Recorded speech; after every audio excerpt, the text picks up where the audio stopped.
আর ইসলাম যখন ক্ষমতায় আসছে তখন ইসলাম সবচেয়ে দ্রুততম সভ্যতা নির্মাণ করছে। ইসলাম সেখানে সবচাইতে এমনও জায়গা আছে যে আমরা জানি যে সেখানে জাকাত নেওয়ার মতো মানুষ নাই, মানে জাকাত নেওয়ার মতো মানুষ নাই। ইফ্রিকিয়া যেটা তিউনিশিয়া আজকে, জাকাত নেওয়ার মতো মানুষ নাই। তারপর হচ্ছে এমনকি পরবর্তীতেও যদি আমরা দেখি যে আমাদের অটোমান সালতানাতের সময় মোহাম্মদ আল ফাতেহ, ওনার সময় পর্যন্ত জাকাত নেওয়ার মতো মানুষ নাই, যিনি কনস্টেবল ফাতেহ করেছিলেন। জি জি। তার মানে বোঝা যাচ্ছে যে আসলে পার্থক্য, অনেক পার্থক্য। যে পার্থক্য বুঝতে পারে না তার আসলে চোখ আছে কিনা সন্দেহ আমরা করতে পারি। আসলে বুঝতে হবে ইউরোপের চোখে মূলত ইসলাম দেখতেছে। হ্যাঁ, সে ইউরোপের চোখে দেখতেছে।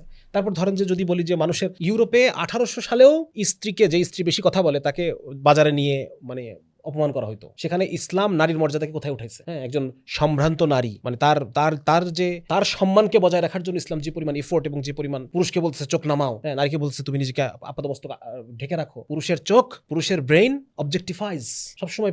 এটা নিয়ে প্রচুর আর্টিকেল আছে যে পুরুষের গেজ, মেল গেজ, পুরুষের চোখ সবসময় নারীকে অবজেক্টিফাই করে। পুরো নারীটাকেও দেখা লাগে না। নারীর একটা হাত, নারীর একটা চোখ, নারীর একটা পা, এটাকেও male brain and male gaze, পুরুষের চোখ, এটাকে অবজেক্টিফাই করে সে মনে মনে সে মজা নিতে পারে। তাহলে আল্লাহ তাআলা বলতেছেন সম্ভ্রান্ত নারীর ক্ষেত্রে যে তোমরা জাহিলি যুগের মতো তোমরা বাইরে বেরো না, তোমরা ঢাকো নিজেকে, protect yourself from the gaze of male, পুরুষের চোখ থেকে নিজেকে বাঁচাও। আরে পুরুষ, তুমি তোমার চোখ নামাও। সুবহানাল্লাহ। তো এই দেখেন মানে ইসলাম কোন জায়গায় নিছে। সেই সময় যেখানে ইউরোপ যখন একটা সাকসেসফুল রাষ্ট্র তৈরি করতে পারে নাই, তখন ইসলাম এমন রাষ্ট্র তৈরি করছে যে রাষ্ট্রে একটা কুকুর ভেসে গেলে পরে পর্যন্ত খলিফা কান্নাকাটি করতেছে।